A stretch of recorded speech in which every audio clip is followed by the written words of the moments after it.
Hi guys, इस tutorial में हम लोग जानेंगे कंपाइल टाइम पॉलीमॉर्फिज्म क्या होता है, रन टाइम पॉलीमॉर्फिज्म क्या होता है। वैसे तो कंपाइल टाइम पॉलीमॉर्फिज्म हम लोग ऑलरेडी पढ़ चुके हैं, लेकिन इसमें हम लोगों ने पढ़ा था फंक्शन ओवरलोडिंग और ऑपरेटर ओवरलोडिंग।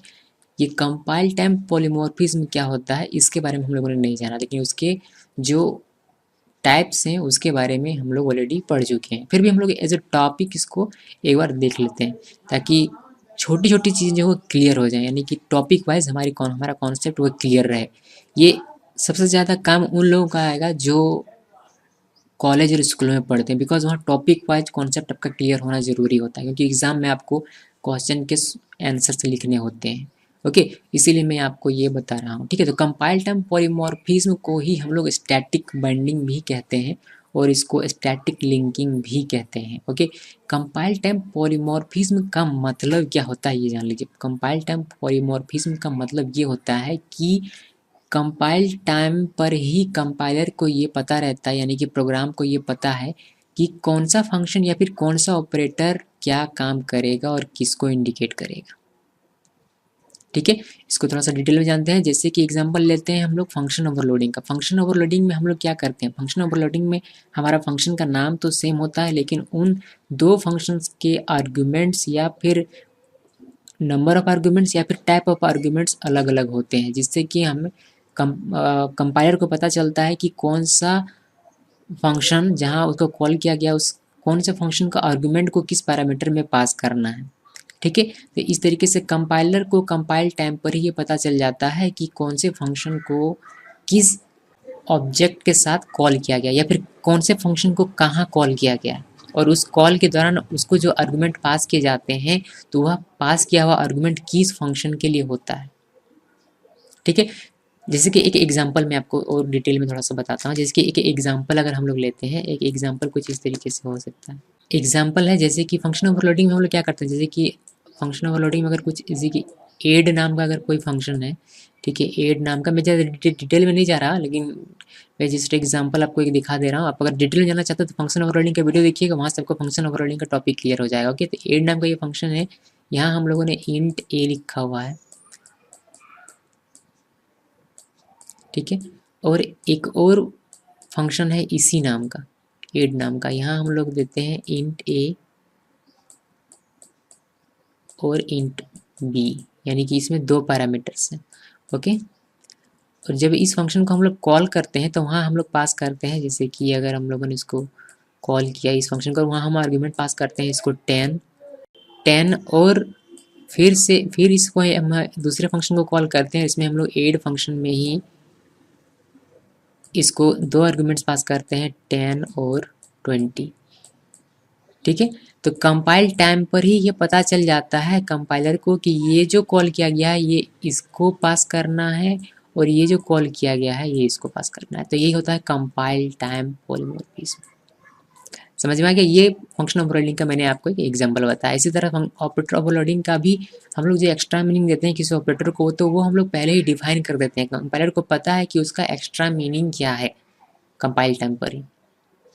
ओके, सो इसी को कहते हैं कंपाइल टाइम पॉलीमॉर्फिज्म। क्लियर है?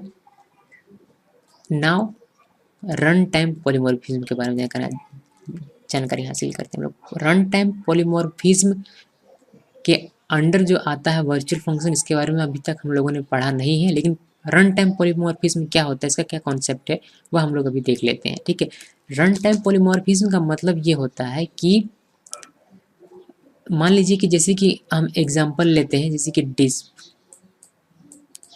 डिस्प नाम का एक क्लास के अंदर ये एक फंक्शन है डिस्प नाम का। ओके, एक दूसरे क्लास के अंदर भी डिस्प नाम का फंक्शन है।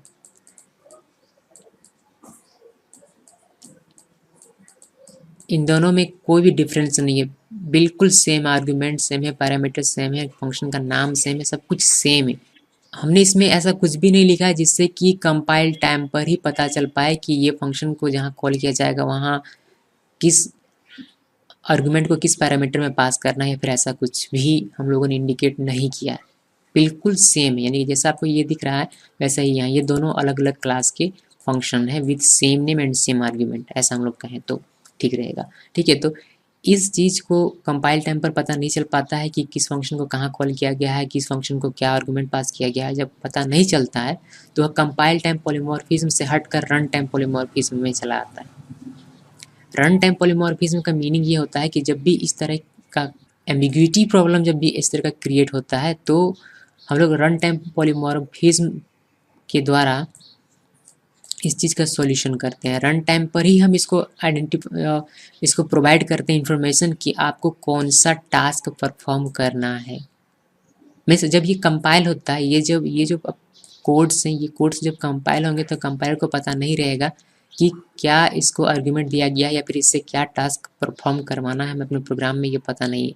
लेकिन जैसे जैसे ये कोड्स को एग्जीक्यूट करता है वैसे वैसे जैसे जैसे ये कोड्स को एग्जीक्यूट करता जाता है वैसे एक कोड जब ये रन करता है तब उसको वहाँ कुछ ऐसे इन्फॉर्मेशन मिलते हैं जिससे कि वह समझ पाता है कि ये जो डिस्प फंक्शन है इसको क्या टास्क करना है। वैसे ही फिर ये नीचे जब एग्जीक्यूट होता है तो फिर ये यहाँ इसको डिस्प्ले फंक्शन मिलता है, फिर यहाँ इसको पता चलता है कि ये यहाँ क्या टास्क करेगा। यहाँ का टास्क और यहाँ का टास्क दोनों डिफरेंट हो सकता है। क्लियर है। और इस चीज़ को अचीव करने के लिए हम यूज़ करते हैं वर्चुअल फंक्शन का। इसलिए रन टाइम पॉलीमॉर्फिज्म का जब भी हम बात करते हैं तो हमें वर्चुअल फंक्शन को यूज़ करना पड़ता है। इन शॉर्ट दोनों का कॉन्सेप्ट फिर से इन शॉर्ट में देख लीजिए। कंपाइल टाइम पॉलीमॉर्फिज्म का मतलब ये होता है कि कंपाइल टाइम पॉलीमॉर्फिज्म का मतलब ये होता है कि कंपाइल टाइम पर ही इसको पता चल जाता है कि फंक्शन हमारा या फिर कोई भी ऑपरेटर या फिर कोई भी मेथड का टास्क क्या है और उससे हमें क्या परफॉर्म करवाना है। जबकि रन टाइम पॉलीमॉर्फिज्म में कंपाइल टाइम पर ये पता नहीं चलता, बल्कि जब जैसे जैसे कोड एग्जीक्यूट होता जाता है उसी दौरान उसको पता चलता है कि किस फंक्शन से क्या हमें टास्क परफॉर्म करवाना है। क्लियर है। आगे के टॉपिक में यानी कि आगे के ट्यूटोरियल्स में हम लोग वर्चुअल फंक्शन के बारे में डिटेल में जानकारी हासिल करेंगे। इसलिए मैं अभी आपको वर्चुअल फंक्शन के बारे में ज़्यादा नहीं बता रहा, बल्कि इसको हम लोग as a topic virtual function को जानेंगे। जैसे हम लोगों ने एज ए टॉपिक जाना था फंक्शन ओवरलोडिंग, ऑपरेटर ओवरलोडिंग, तो हमें वर्चुअल फंक्शन को भी एक टॉपिक के तौर पर जानना चाहिए। इसीलिए हम लोग वर्चुअल फंक्शन को आगे आने वाले वीडियोज़ में देखेंगे। Till then thanks for watching this video.